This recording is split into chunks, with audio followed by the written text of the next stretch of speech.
Muy bien,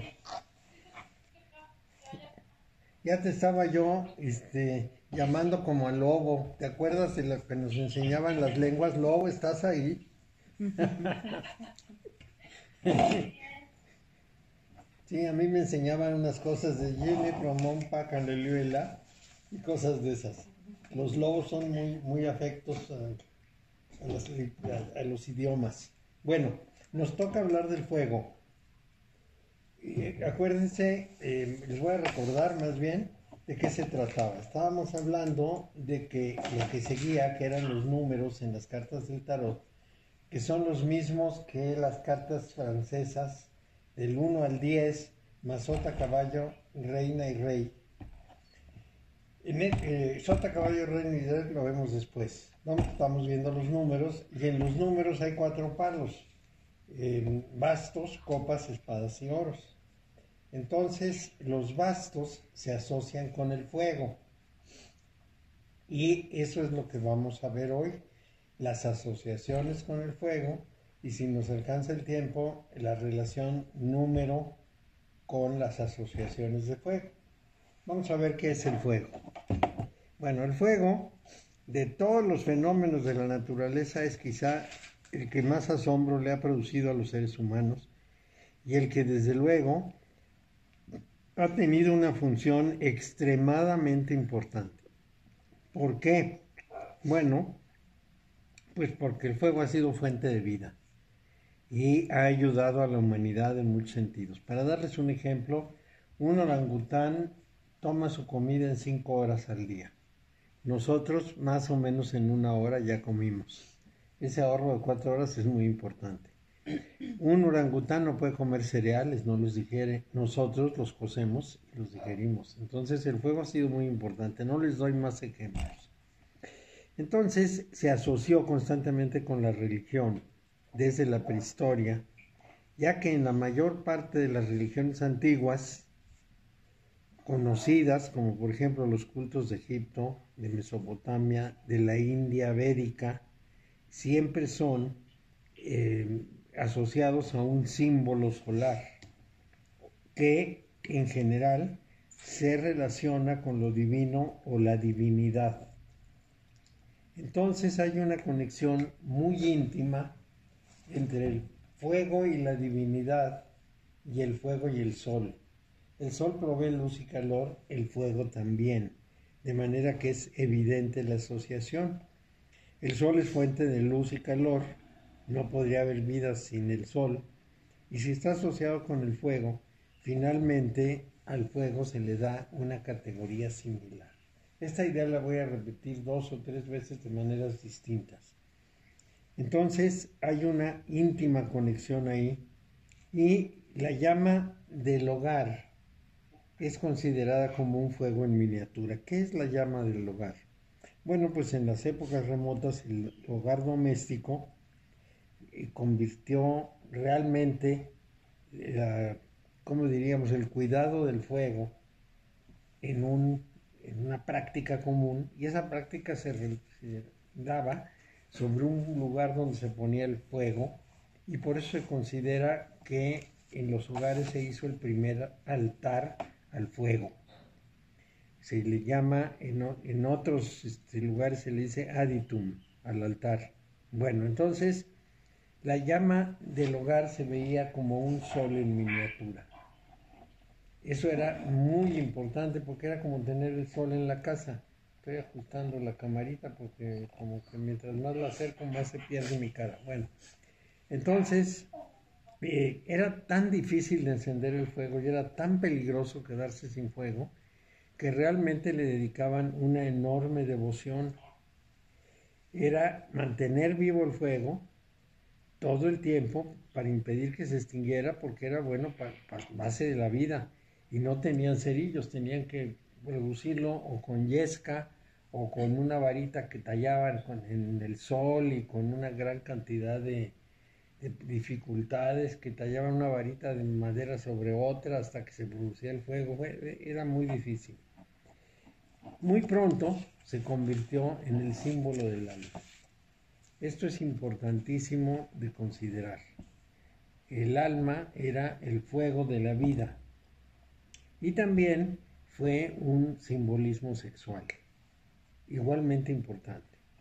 Entonces, para el ser humano el fuego era una cosa extremadamente misteriosa.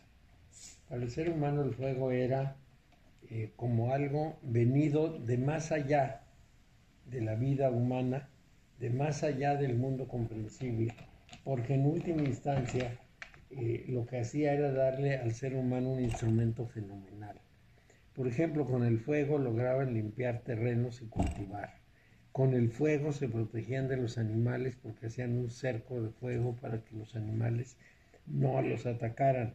Entonces, finalmente fue considerado algo divino por su esencia. Esto es importante y si ustedes lo recuerdan, le llamamos a la vida la chispa divina. Y esa chispa pues es de fuego. Así es que la asociación con lo divino está garantizada.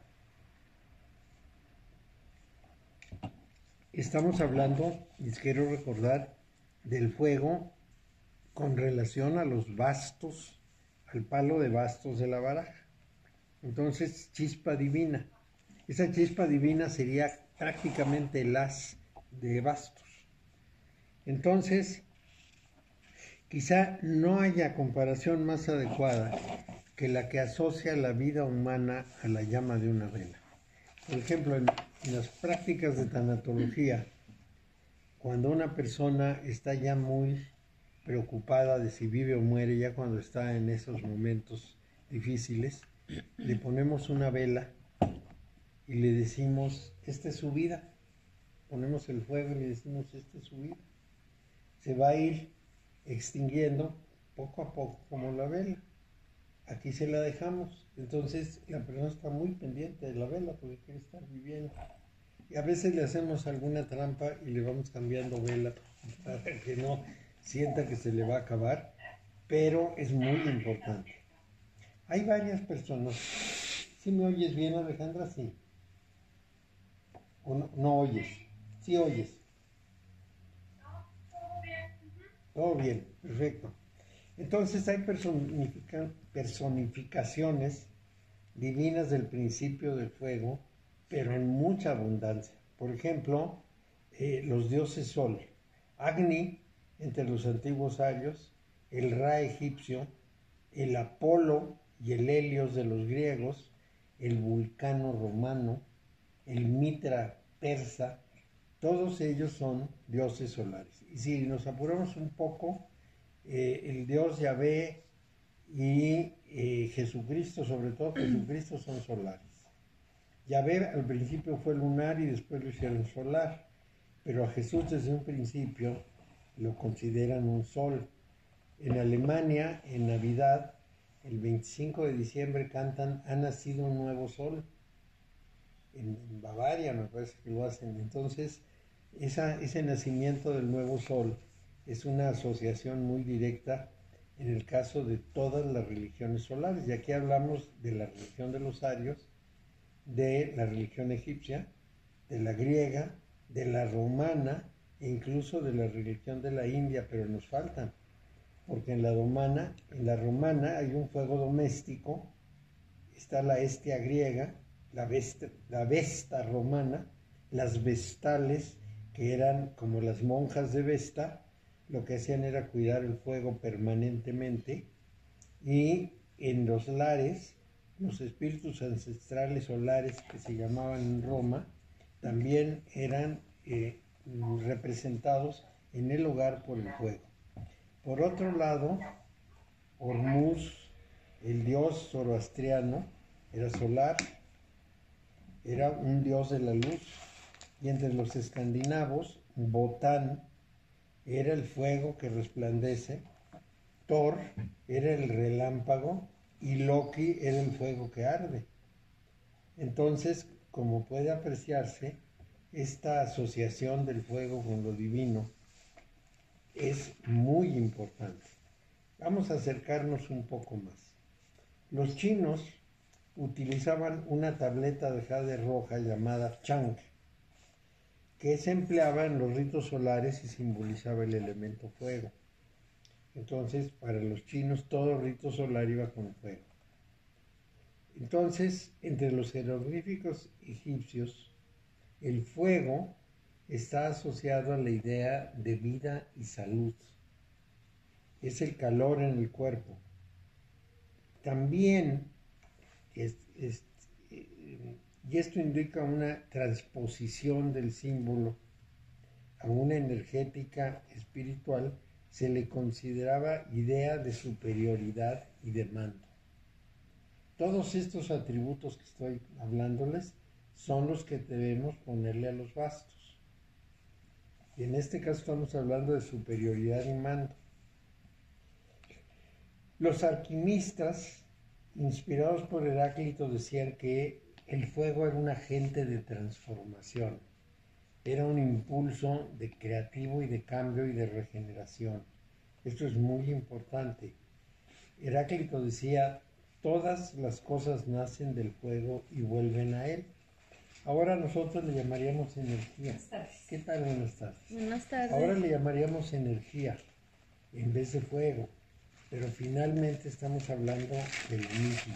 El fuego no es sino una manifestación de energía y entonces diríamos que todas las cosas nacen de la energía y vuelven a ella. Por otro lado, el fuego es el germen que se reproduce en las vidas sucesivas y esto lo asocia con la libido y con la fecundidad. O sea, que es un mediador entre formas que aparecen y que desaparecen, que se crean y que aparecen. Y el fuego en algunos casos se asimila con el agua en ese sentido creativo. El fuego además es símbolo de transformación y regeneración. Entonces cuando nos sale un basto en el juego, en el tarot, nuestra asociación tiene que ser con todo esto que estamos hablando. La divinidad, la sexualidad, el poder, la creación, el nacimiento, la muerte, la vida, la salud, la superioridad, el mando, el inicio y el fin, la fecundidad, la regeneración, la transformación, y nos falta. En los pueblos primitivos es un demiurgo, es un creador, procede del sol y representa al sol sobre la tierra. A esto lo podemos ver de alguna manera muy precisa en la religión zoroastriana, en la que la representación divina, en vez de ser una figura, es básicamente una llama que ellos mantienen encendida desde el tiempo de Zoroastro sin que se haya apagado por ningún motivo. Cuando llegaron los musulmanes, la tomaron, pidieron permiso a un rey de la India para ubicarse en la India, y los zoroastrianos, en número de 700,000, todavía viven en la India y siguen cultivando el fuego sagrado. Yo tengo bastantes imágenes de los templos del fuego de los zoroastrianos en la India, en donde se ve a los sacerdotes haciendo todos los rituales relacionados con el fuego. Entonces, el fuego es la representación del sol sobre la tierra. También se le relaciona con el rayo y con el relámpago, pero asimismo está relacionado con el oro. El oro es el metal propio del fuego y por lo tanto es el metal propio de los bastos. Bueno, entonces Fraser, que hizo un libro muy interesante que publicó el Fondo de Cultura sobre los ritos, religiones, creencias antiguas, se llama La Rama Dorada, curiosamente dorada como el color del oro. Es un libro excelente. Recopila una cantidad de costumbres de los pueblos antiguos, y entonces dice que las antorchas, las hogueras, las ascuas y hasta las cenizas son una fuerza para provocar el crecimiento de las mieses y para proporcionar bienestar, tanto para hombres como animales. Sin embargo, los antropólogos nos dan explicaciones adicionales. Nos dicen que los festivales sígnicos, o sea, los festivales en que aparece el fuego, son sumamente importantes como magia imitativa, destinada a asegurar la provisión de luz y calor del sol. O sea, es una forma propiciatoria de que el sol nos siga calentando. ¿Qué hogueras? Por ejemplo, las hogueras de San Juan, los fuegos artificiales, el árbol de Navidad, todas estas son representaciones del fuego. Y esto es importante. Un autor llamado Wilhelm Meinhardt habla de que el fuego tiene una finalidad purificatoria y destructiva de las fuerzas del mal. Y un par de antropólogos, Mock y Besmark, nos dicen que esto no es contradictorio con la hipótesis de que también se haga algo espiritual. Es el triunfo y la vitalidad del sol, que es el espíritu del principio luminoso. Esto es importantísimo. Diríamos que es lo que pudiéramos considerar el punto de arranque de todas las cosas. Y como dicen los otros, el punto final al que se regresa. Consideran dos formas de juego. Marius Schneider nos habla de dos formas de juego. Una de ellas es por su dirección, por su intencionalidad. Es el fuego, el eje fuego-tierra. El eje fuego-tierra tiene un sentido místico, tiene un sentido erótico, es el calor solar, es la energía física. Aquí es muy importante hacer la relación de esto con Escorpio. Escorpio es esa condición del fuego-tierra, es decir, esa condición erótica, no sexual sino erótica. Y el calor solar, la energía física, todo esto está representado ahí. Y la otra forma del eje fuego es el eje fuego-aire. Entonces hay un eje fuego-tierra, que es la parte erótica y mística, sublimada del calor solar y la energía física, y hay un fuego-aire, eje fuego-aire, que es místico, es purificador, es sublimador, es la energía espiritual. Esto es central. Entonces tenemos dos formas de fuego, el eje fuego-tierra y el eje fuego-aire. El eje fuego-tierra va a la parte física, al orden natural, y el eje fuego-aire va dirigido específicamente a la parte mística, a la parte sublime, vamos a llamarla así. Entonces, sí. Perdón, ¿tiene algún lado negativo el fuego también? Claro, como destructor porque el fuego deseca. Incluso en el principio alquimista, las operaciones del sol siempre se hacen a través de la luna, porque la luna refleja su luz, pero le quita la fuerza destructiva, la fuerza desecante. Entonces, por eso, cuando serenamos cosas a la luz de la luna, lo que estamos aprovechando es la luz del sol enfriada por la luna. Y esa luz del sol entendemos que energetiza cualquier cosa que pongamos a serenar. Tiene un sentido muy importante, nos ayuda muchísimo. Entonces, justamente estábamos en el asunto del sublimador. Por otro lado, esa imagen energética, ahí vamos a entrar precisamente en el simbolismo. El simbolismo místico también tiene que ver con las espadas y es cualquiera de dos cosas, o destrucción física o la característica de decisión psíquica, es decir, lo que nos hace actuar, Las espadas representan la voluntad de actuar, pero también la destrucción. En ese caso hay una cierta asociación. Entonces, el fuego tiene una imagen energética y puede hallarse, y esto responde a tu pregunta, en la pasión animal o en la fuerza espiritual. Entonces, Heráclito pensaba en el fuego como agente de destrucción y como agente de renovación. En los Puranas de la India, que ellos le dicen Puranas, pero nosotros le decimos Puranas, y en el Apocalipsis también se habla del fuego, de que lloverá fuego y de que habrá fuego. El fuego es una figura importantísima para los seres humanos. Bueno, entonces, ¿qué es importante?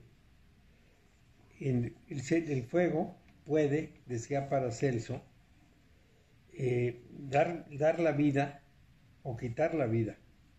Y para alimentarse, dice, necesita consumir vidas ajenas, sean vidas vegetales como la madera, vidas minerales o vidas humanas, pero el fuego necesita, parecía Paracelso, para mantenerse, alimentarse, y se alimenta de esto. Entonces, entre los alquimistas es el centro de toda cosa, de unificación y fijación. El fuego unifica y fija. No debemos dejar de lado esa idea de Paracelso de que el fuego se alimenta consumiendo. Consume madera, consume carbón, consume petróleo, consume gas. En ciertas ocasiones y en ciertas condiciones consume vidas, al mismo tiempo que los proporciona. Entonces, Prometeo, por ejemplo, está en la condición de tomar el fuego y luego entregarse a él. O sea, Prometeo toma el fuego, se lo ofrece a los seres humanos como una revelación y luego queda en un estado de tortura completa, amarrado a una piedra frente al sol en donde un ave le devora las entrañas. Entonces, el fuego en este caso expresa ese dualismo situacional del hombre entre las cosas, sus dos caras.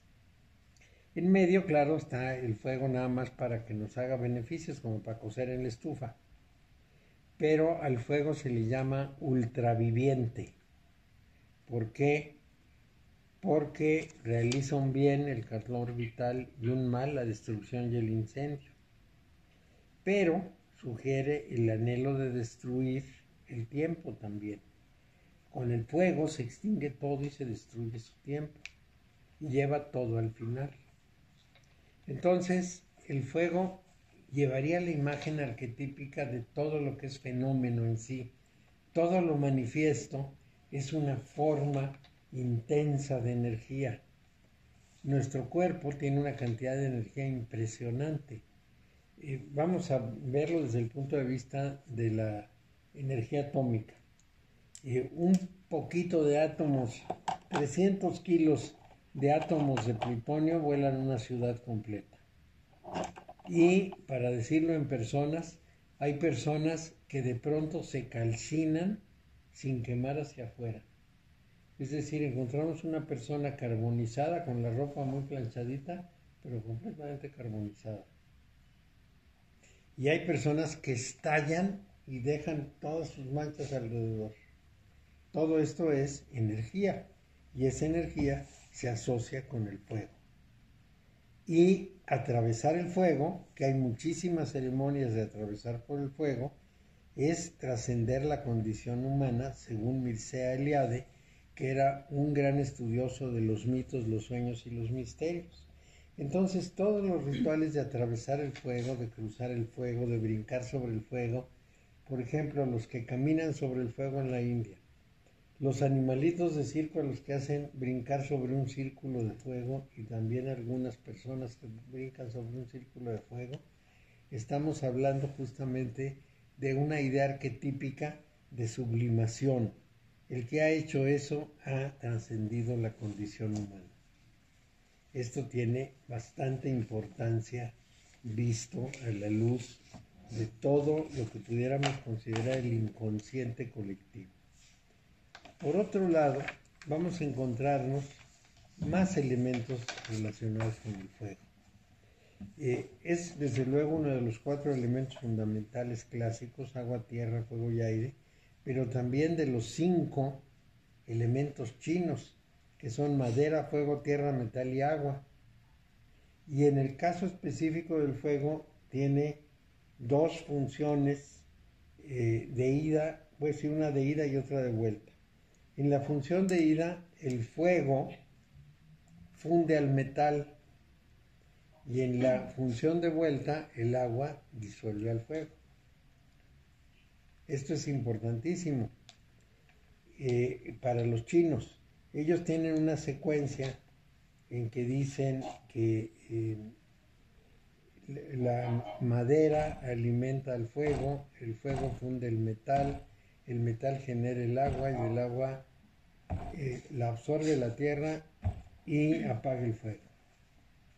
Y de regreso tenemos la contraria, ¿qué alimenta a qué?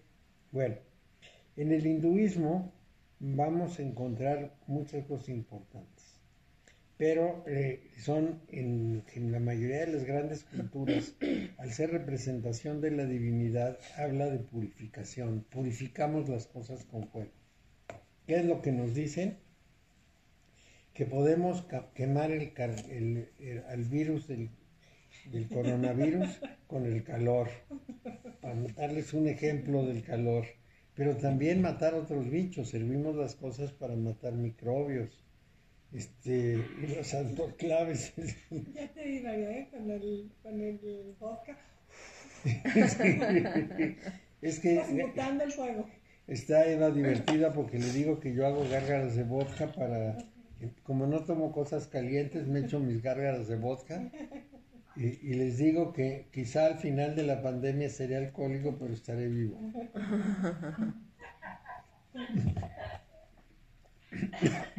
Entonces ya me ve como tragafuegos, echando mi trago de vodka y soplando el cerillo. Bueno, entonces es purificación y expresión de acción fecundante e iluminadora. El fuego tiene muchas virtudes. En el hinduismo encontramos 3 grandes divinidades. Indra, que es el dios de los guerreros y guardián del mundo y domina la tempestad y el rayo. Es el fuego del mundo intermedio. Agni, que es hijo del cielo y de la tierra y es intermediario entre los dioses y los hombres y personifica el fuego, que es una identificación fundamental de él en el Rig Veda. Y luego Surya, el sol, que es encargado de vivificar las almas y los elementos, y es el representante del fuego del mundo celeste o superior. Como el sol está en el cielo, es el fuego celeste o superior. Así es que en el Rig Veda dicen que por Agni el fuego es encendido, es el señor de la casa joven, el portador de las ofrendas, etcétera, etcétera, ¿no? Para los taoístas también el fuego es muy importante porque es lo que permite liberarse del condicionamiento humano.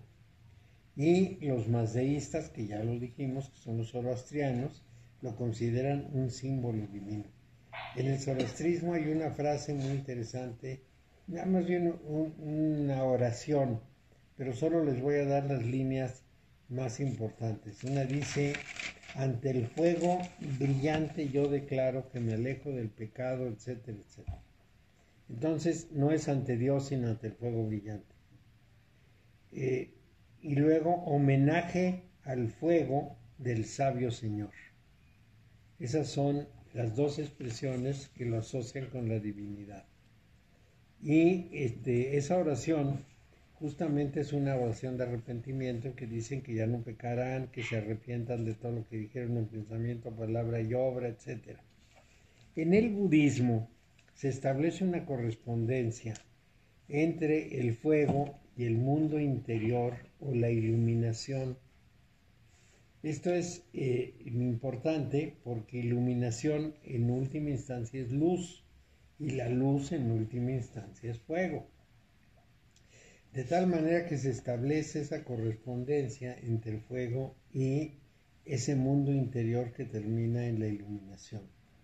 En los pueblos precolombinos, los ritos iniciáticos de la muerte y el renacimiento, la muerte y el renacimiento estaban vinculados con celebraciones solares. Ahí, por ejemplo, los aztecas hablaban del dios Uceteotl,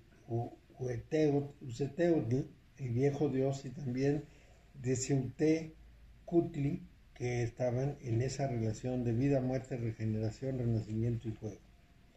En las religiones occidentales, por ejemplo, Hefesto entre los griegos tenía la función de controlar el fuego, y Vulcano entre los romanos. ¿Pero qué es Hefesto y qué es Vulcano? Mircea Eliade, una gran autoridad de la que mencioné hace rato, en sus libros sobre el mundo antiguo y específicamente sobre el mundo de Medio Oriente, nos dice que quienes manejaban el fuego y manejando el fuego fundían el metal, eran vistos como seres apestados, como seres con un pecado terrible, porque en primer lugar decían que el manejo del fuego en sí era muy contaminante, porque a menos de que tuviera una fuerza espiritual muy grande, y ni Hefesto ni Vulcano lo usaban así, tenía un fin maléfico o lo que pudiéramos decir de fundición. ¿Qué es lo que pasaba? Bueno, estas personas consideraban que al recoger minerales de la superficie de la tierra, lo que se estaba obteniendo eran frutos de la tierra. Pero al hacer minas y meterse en las minas y sacar el mineral de las minas, era equivalente a producir un aborto. Se abortaba el metal antes de que la tierra lo arrojara a la superficie. Así lo concebían. Entonces esos abortadores de la tierra eran vistos con muy malos ojos. No solo los mineros, los fundidores del mineral para sacar el metal y los herreros que trabajaban el metal. Y como el metal hace ruido cuando se calienta y se está en la fragua y cuando se está martillando y demás, entonces decían que ese llanto del fuego era el producto de las torturas que los herreros ejercían sobre el metal valiéndose del fuego. Esto los hacía seres apestados, seres sin mérito, seres sin valor, y por eso Hefesto, Vulcano eran cojos, porque la cojera no era sino el símbolo de su pecado y de su horror. Habían sido castigados con la cojera.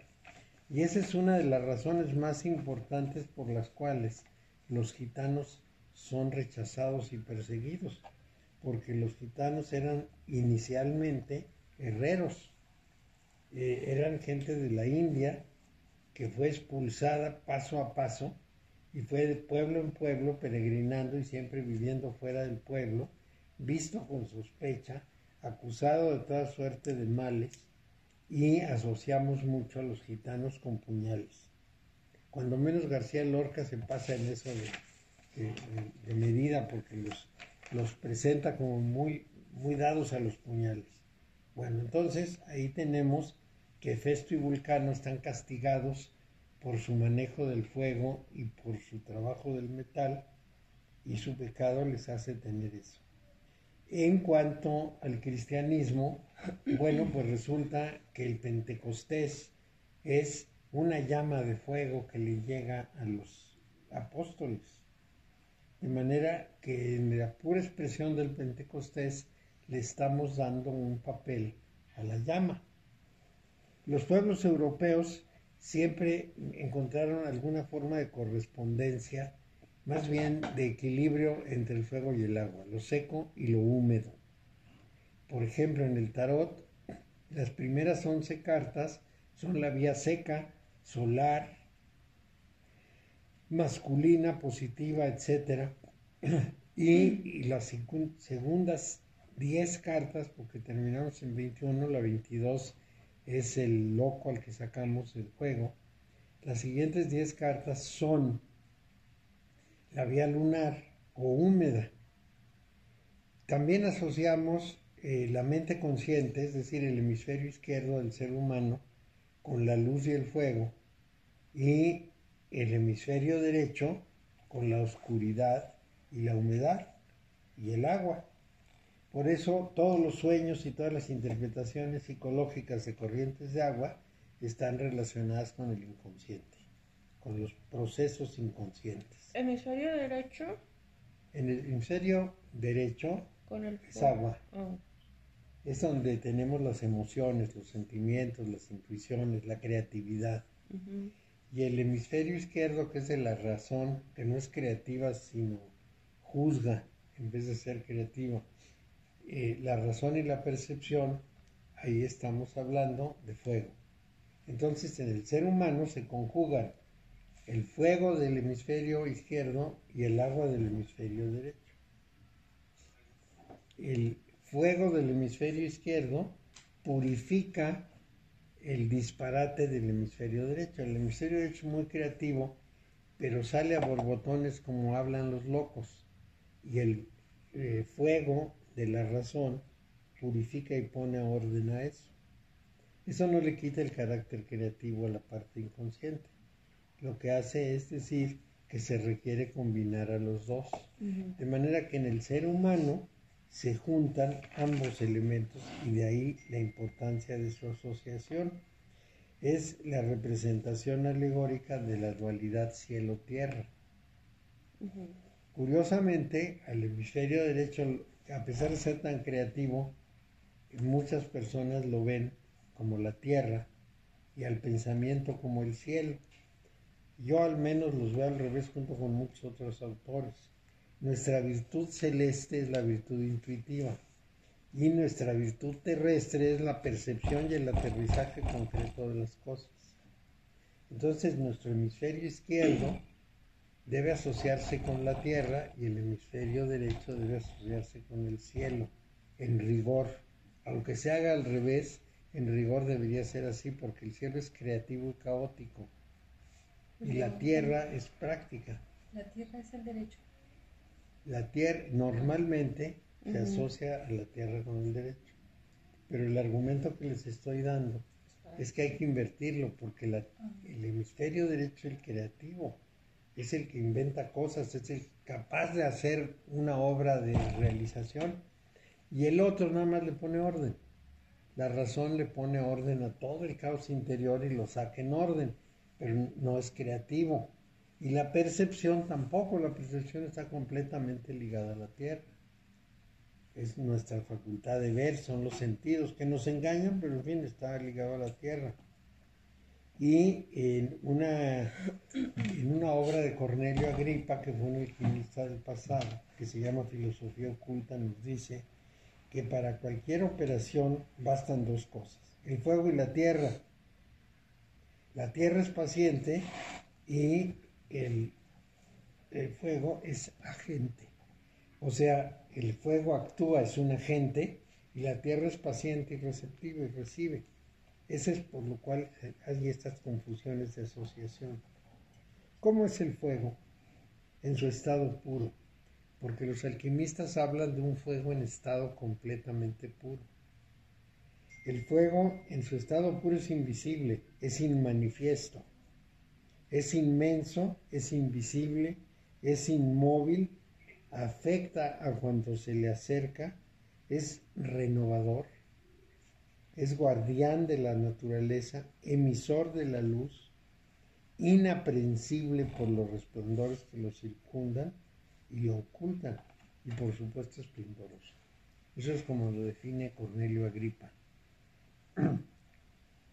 En astrología, que está muy asociada con el tarot, el fuego representa la vitalidad, la exuberancia, la impetuosidad, el impulso activo, y justamente de fuego son Aries, Leo y Sagitario. Es el primero de la primavera, Aries, el segundo del verano, Leo, y el tercero del otoño, Sagitario. Bueno, a los nativos del fuego que son estos tres elementos, se les considera entusiastas, impacientes y muy difíciles de controlar. El fuego es un elemento angular en Aries, es un elemento sucedente en Leo y cadente en Sagitario. El elemento alquímico se simboliza, de fuego, se simboliza con un triángulo con la punta hacia arriba. El aire se representa con un triángulo hacia arriba con una línea atravesada. La tierra con un triángulo con la punta para abajo.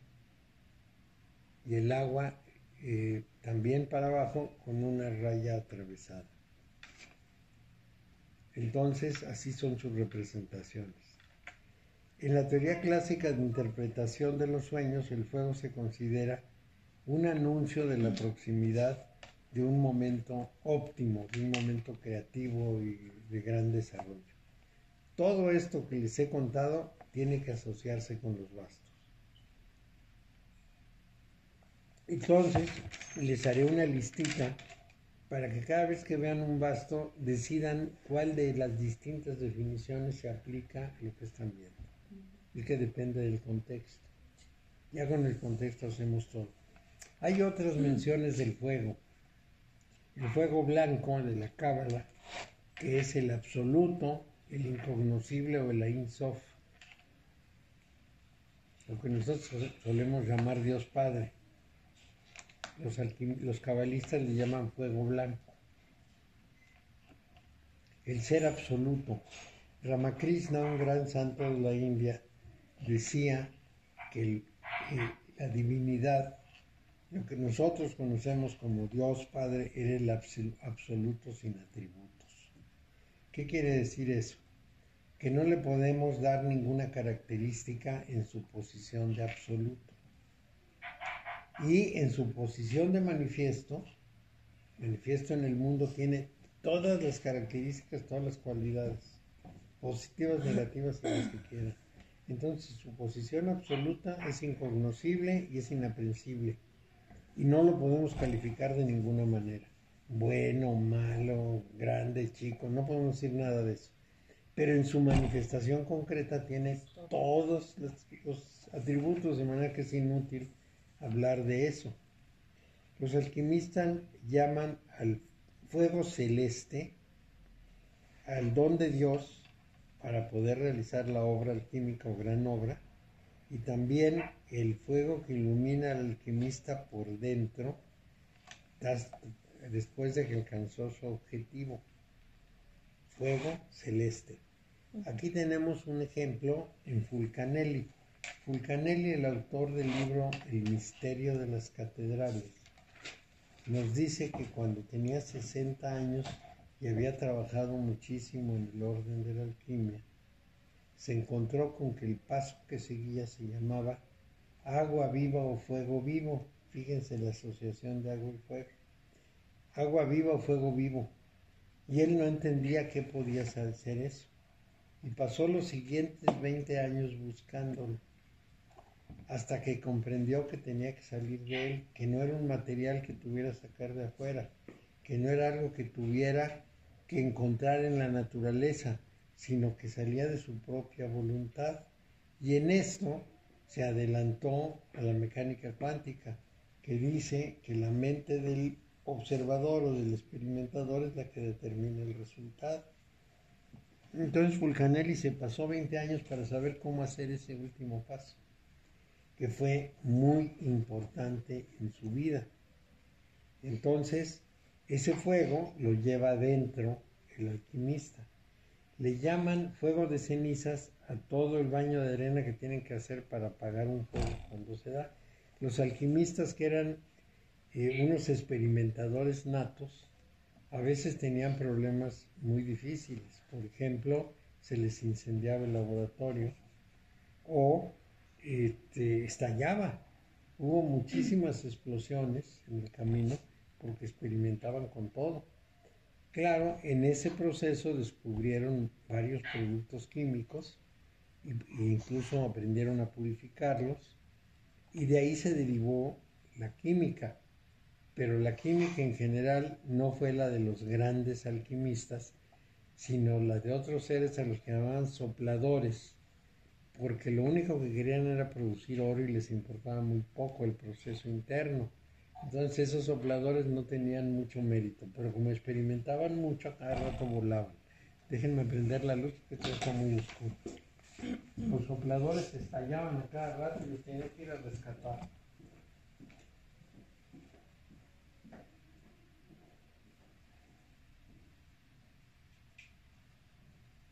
Se hizo la luz. Hágase la luz y la La energía, los bastos.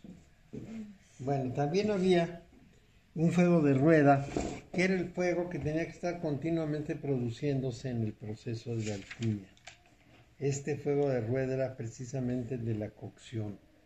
Todo el proceso de la alquimia consiste en encontrar la materia prima, hacerla evaporar, recibirla en un serpentín, dejarla caer en un brazo de precipitado, filtrarla, recoger la parte sólida, diluirla y volver a hacer la cocción. Y por eso la frase típica de la alquimia es solve y coagula. O sea, disuelve y precipita. Bueno, ese es el fuego de rueda. También hablan los alquimistas de un fuego natural, que es el principio ígneo contenido en la materia, según el cual la materia puede calentarse desde dentro. De eso habla muy bien un tratadista, Saint-Didier, que habla precisamente de un fuego que es a la vez metálico y natural. Y lo que dice en conclusión es: el fuego natural es un fuego en potencia que no quema las manos, pero que manifiesta su eficacia por poco que sea excitado por el fuego exterior. Si lo meditamos un poco, mi estufa magnética es una estufa de este género. Yo la conecto a la corriente, que es un fuego exterior, y entonces empieza a producir un movimiento magnético que agita el metal. Si yo toco la estufa no está caliente, es fría, pero como agita el metal por dentro, hace un movimiento atómico en el metal, eso produce calor y el objeto metálico, por eso usa fierro, se calienta y cocina. Es exactamente lo que dice el fuego natural de la alquimia. O sea, lo vuelvo a leer: el fuego natural es un fuego en potencia que no quema las manos, pero que se manifiesta su eficacia por poco que sea excitado por el fuego exterior. Yo conecto la estufa magnética, la enciendo y en segundos cualquier cosa que ponga está hirviendo. Es instantáneo, porque el metal empieza a vibrar y empieza a calentarse solo. Si quito lo que se está calentando, la hornilla está caliente porque se calentó el metal, no porque ella en sí esté caliente. Porque si la enciendo y la toco, no está caliente. Y se enfría rapidísimo porque deja de estar en contacto. Eso se llama por convección. El calor por convección es por el que está uno cerca del calor y lo toca y se calienta. Entonces, esto es muy importante porque finalmente, ¿de dónde sacaron los alquimistas una idea tan desarrollada? No lo sabemos. Pero desde luego tenían idea de que esa manipulación magnética del metal podía producir calor, mucho calor. El fuego negro se usa en la cábala para referirse a la sabiduría y a la luz absoluta. El fuego nuevo es el que se califica en la ceremonia del Sábado Santo por los Rosacruces. Ellos hablan de un fuego nuevo. El fuego secreto es el agente oculto que se asemeja más al agua que a la llama. el fuego vivo, el agua viva que nos relataba Fulcanelli. Entonces, hablan de que ese tiene una naturaleza superior, pero de pronto, por su misterio, nos apartamos de él como si fuera el diablo mismo. El fuego viviente, en algunas sectas lo denominan como en la mística de la divinidad, y eso es el último de los fuegos que les puedo describir, que tengo conocimiento que se han caracterizado de alguna manera. Entonces, volvamos al punto de origen. ¿Cuál era el primero? Fuego. El segundo negro. El primero es fuego negro. Negro. Sí, fuego blanco, fuego celeste, fuego de cenizas, fuego de rueda, fuego natural, fuego negro, fuego nuevo, fuego secreto y fuego viviente. Un montón de fuegos. Esto muestra cómo la humanidad los ha considerado importantes. Entonces, otra vez, todas estas características del fuego se asocian a los bastos. Cuando nos sale un basto cualquiera, vamos a hacerlo así, pero vamos a tratar ahora de interpretar en pocos minutos, y aunque lo tengamos que repetir en la próxima clase. Vamos a ver. El haz de bastos es el fuego puro, es el principio del fuego, el fuego celeste, si lo quieren llamar así. Y por lo mismo es una iniciativa importantísima, es una iniciativa desde el origen divino. Es lo que pudiéramos llamar una idea en su pureza y muy energética. Es también una iniciativa, una acción, todo lo que tenga que ver con estas facultades de fuego que dijimos, purificación, acción, iniciativa, todo lo demás. Pero también en su sentido negativo puede ser una destrucción. Por ejemplo, si el haz de bastos nos sale en la parte negativa de la tirada, entonces diremos, este es un fuego destructor. Es algo que va a acabar con todo, de manera que es muy peligroso. Bueno, el 2 es la ideación, es decir, es la generación de ideas. Por lo mismo es la generación de ideas de acción, en su sentido positivo, de realización, de purificación, de renovación, de regeneración. Y en su sentido negativo son ideas destructivas, ideas de destrucción. El tercer sefirot que nos da los números 3. Déjenme ver si andamos bien. ¿Sí? Pero entonces el 2 no tiene fuego, o sea, fuego. El 2 es ese. El 2 es la ideación. El 1 es el fuego divino, el haz. El 2 es la ideación divina, la ideación superior. El 3 es la concreción, es decir, es la concepción de cómo se van a hacer en concreto las cosas. Una es la idea. Por ejemplo, yo digo, voy a arreglar este lugar. Ese es el 2. Y el 3 es, voy a poner esto aquí, esto acá y esto allá. Esto lo voy a tirar, esto lo voy a dejar. Estoy pensando qué voy a hacer. Hacerlo viene mucho después. Okay. Ya muy concreto. Sí. El número 4. El 3 negativo. El 3. Pues el 3 negativo es exactamente lo contrario, es la destrucción. ¿Cómo me deshago de esto? El 4, que es la misericordia, es el cobijo. Es el fuego que cobija, o si se ve en sentido negativo, es el fuego que pervierte porque ablanda. El cobijo negativo, el cobijo demasiado tolerante, que termina generalmente en problema.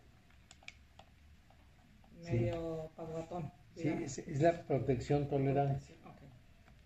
Okay. La mamá del Mocha Orejas, pues si mi hijo era un experto en raptos, ¿cómo es que lo meten en la cárcel? Okay. Sí.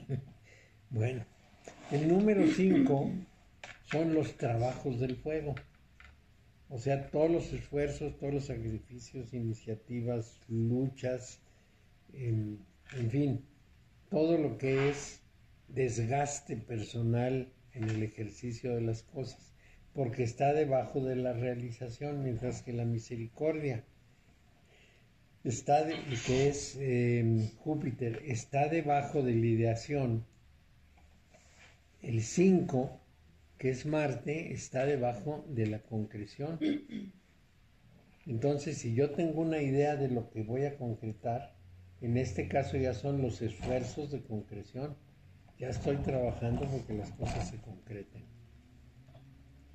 Vamos a decir, quiero hacer un mueble, hago el proyecto, consigo la madera y me pongo a trabajar.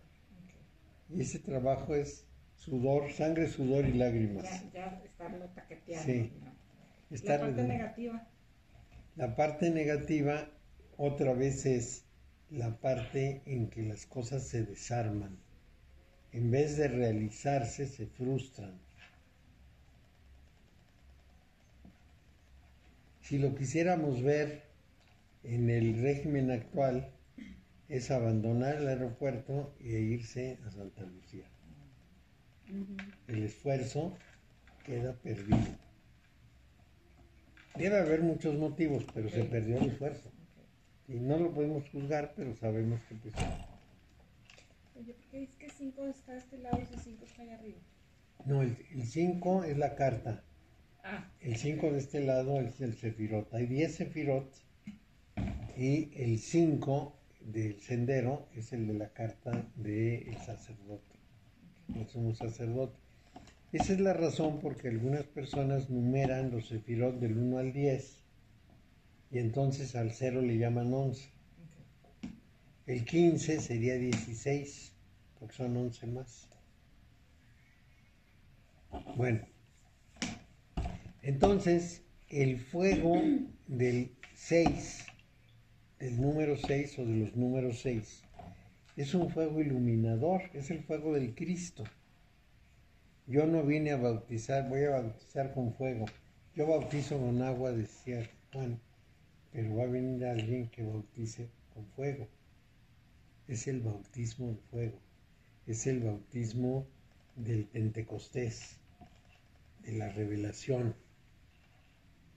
Entonces, cuando vemos una carta en el 6, pensamos en algo que va a aportar luz, que va a aportar impulso, que va a aportar energía. Muy bonita carta, entonces. Sí, es muy bonita carta. El Tifaret es muy bonita porque es la visión de la belleza. Es el centro crístico para la cábala cristiana. El número 7 se refiere al orden natural. Perdón, el negativo de este sería la desolación. Claro, el anticristo, la desolación, la desecración del templo, abominación de la desolación, le decían los judíos. Está muy bien que me sigas insistiendo en la parte negativa porque yo lo olvido. La borro de mi mente. El número 7 es el orden natural. Es el fuego natural. Es ese fuego que poseen todas las cosas por dentro. Dentro de estos cabe precisamente el fuego sexual, que tiene su lado positivo, que es la fecundación, y su lado negativo, que es la violación. La naturaleza también tiene su lado destructivo. Ese lado tremendo del fuego, del rayo, del fuego que quema, que consume, los incendios de los bosques. Y en la interpretación de la carta, si es sobre asunto humano, es el poder natural usado negativamente. Bueno, el número 8 es un fuego distinto. Es el fuego que se le pinta a Moisés, el fuego de la ley, el rigor de la ley. la fuerza del orden y la fuerza de la disciplina. Esta es la parte más importante, porque esa fuerza del orden es una realización humana. Hay una ley natural que estaría en el 7, pero esta es la ley humana. Este es el rigor que tenemos que aplicar los humanos para nuestras realizaciones. En su sentido negativo es lo que conocemos en nuestros jueces, es la corrupción del juicio. Es el mal empleo de la ley. Y el mal empleo de la ley está relacionado precisamente con el problema de utilizar lo que es para bien dirigido al mal. Lo que debería ser positivo, hecho una tontería. Si les doy un ejemplo, lo entenderán muy bien.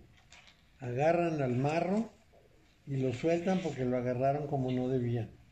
Bueno, esa es una manera de interpretación de la ley totalmente deforme. Posteriormente a una mochada, por supuesto, que verdaderamente es terrible. El número 9 es un fuego distinto, muy distinto. Es el fuego de la concepción del mundo. ¿Qué quiere decir? Es la interpretación del mundo, es una interpretación en función de una iniciativa, de un poder, de un deseo, de una capacidad, etc. Vamos a decir que en su sentido positivo es todas esas personas que nos revelan una nueva idea del mundo, una nueva imagen de las cosas, que nos abren la mente y nos revelan una verdad de visión hacia el futuro. Y en sentido negativo es exactamente lo contrario. Es Nazón de la luz del mundo. ¿Ya saben quién es Nazón? El líder de la iglesia de la luz del mundo, el que está en el bote. Ese Nazón es eso en sentido negativo, que revela una aparente realidad maravillosa que es una realidad completamente negativa y destructiva. El número 10 es el fuego de la tierra. O sea, es el fuego de la manifestación, todo lo que tiene que ver con el calor, con las iniciativas prácticas, con las acciones de vigor en el mundo, con la intervención para que las cosas sucedan, con la decisión, voluntad e iniciativa de hacer las cosas, con la intención. Todo esto está puesto en los términos prácticos de realización de la vida.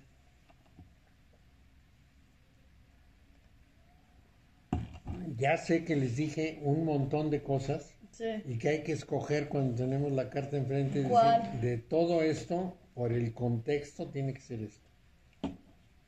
Cuesta trabajo. Mucho. Si no, pues ya habría muchos interpretadores. La del negativa de la 10. La negativa de la 10 es todo lo que la humanidad vive en los términos de hacer daño, a veces consciente, a veces inconscientemente. Les voy a dar algunos ejemplos. Nuestros tecnólogos pueden ser unos sujetos con una mente verdaderamente maravillosa. Tienen una increíble mente. Los de los celulares y eso. Pero entonces hacen los drones para matar gente. Es una iniciativa fantástica, es un poder enorme, pero es un poder No lo sabe. utilizado para destruir, no para crear. Como el uso excesivo del celular y cosas así. Todo eso es bárbaro. Por ejemplo, la televisión nos aportó muchísimo. Logró llevar mucha cultura y mucho conocimiento a todas partes, pero también movió los cerebros porque presentó tal cantidad de series agresivas que finalmente ahora la muerte casi se ve sobre todo la muerte por violencia, se ve natural. Pero están acostumbrados. Claro, hace mucho antes de la televisión, cuando a alguien lo mataban, nos horrorizábamos. Nos parecería, lo sentíamos como propio, vamos, casi sentíamos ñáñaras en el cuerpo por un muerto. Con la televisión y con todos los muertos que hay y con las series de niños, a los niños no les importa. Ahora eso Por sí ejemplo, está natural, aspiracional. claro, yo tenía en la escuela de música un chamaquillo que me enseñó en su teléfono dos cosas verdaderamente horrorizantes para mí. Una de ellas era unos sicarios tenían hincados a otros dos del grupo contrario y lo estaban interrogando. ¿Y tú a quién pertenecías? ¿Y qué grupo hacías? ¿Y en dónde actuabas? Y después de ese interrogatorio tomaron unas sierras para cortar árboles y les cortaron el cuello. En el video les ponen la sierra en el cuello y se les cortan la cabeza. Que un chico de 14 años vea eso con tranquilidad. La otra es una serie de caricaturas en que a los personajes les cortan la cabeza y salen unos chorros de sangre que manchan todo y los niños se ponen muy felices. Gravísimo. Sí, porque igual, a lo mejor antes lo imaginabas o Sí. decías, quién sabe cómo lo mataría. Pero ahora tienes la posibilidad de verlo. Es muy explícito. Pero además Con ver los que a alguien le videos, cortan sí. la cabeza pues no es específica, y sobre todo de esa manera. Ajá. Y no tratándose finalmente sino de compañeros, obviamente de cárteles opuestos, pero en última instancia es un asesinato brutal, porque los que están hincados se quedan muy tranquilos y llega a la sierra y los va cortando. Pero si el problema no es ese, es el muchacho viéndolo con tanto gusto y tanta grabado en su tranquilidad. teléfono. Y luego enseñándomelo a mí para que vea qué cosas pasan. Y luego usted viéndolo a su vez y así, ¿no? ¿Sabes qué? A mí me pasa que las películas, por ejemplo, esas de miedo, me impactan mucho. Claro. Desde muy chica dije, no, yo no quiero ver esas cosas. Son cosas porque absurdas. Me las dejo y ya después nomás las estoy viendo y se me regresan y entonces dije, no. No. Tanto No. así que o sea, hay muchas cosas de revistas y de muchos videos y fotos Es la parte negativa del poder del fuego. del 10. Sí. Muy bien, pues llegamos a las 7. Vimos el fuego. La próxima vez vamos a ver el agua. El agua es muy dulce, ¿no? Vamos El agua es muy avanzando. dulce. Pues el agua es muy dulce cuando está tranquilita, pero cuando se precipita es brutal. Que eso también podría ser, o sea, eso va a ser en el número 7, por ejemplo. Sí, aquí tenemos un ejemplo. ¿Con qué potencia cae el agua que está en una altura? Con la potencia que costó subirla a esa altura, o que costaría. Entonces, si yo necesito una bomba de agua para subir a la azotea del agua, toda esa potencia de la bomba es la fuerza con la que baja el agua. ¡Bum! Por eso ponen en alto los tanques de agua para que aumente la fuerza de bajada, para que no salga un chorro débil, sino salga un chorro fuerte. Y van poniendo a veces torres para que baje con gran fuerza, la fuerza que costó subir el agua hasta allá. Ese es como se interpretaría, pero bueno, en la próxima vemos el agua. Nos vemos en la próxima. Gracias. Adiós, niñas. Adiós. Nada Adiós. como estar en clase, ¿eh? Nos vemos. Bye. Las galletas Bye, están bye. buenísimas. Va. Pero obviamente va cambiando todo lo. Maestro, Sí, sí escucho. va cambiando todo, ¿verdad? O sea, aunque sea el agua, no va a ser igual con la divinidad, con la concepción. No, con el agua tiene más bien otro. un sentido pasivo, muy pasivo, mucho más receptivo que el fuego, y un sentido como fluido, de flujo continuo, de movimiento y de reflejo. El agua refleja la imagen. Está muy bonito también. Mucho trabajaremos sobre el agua, sí.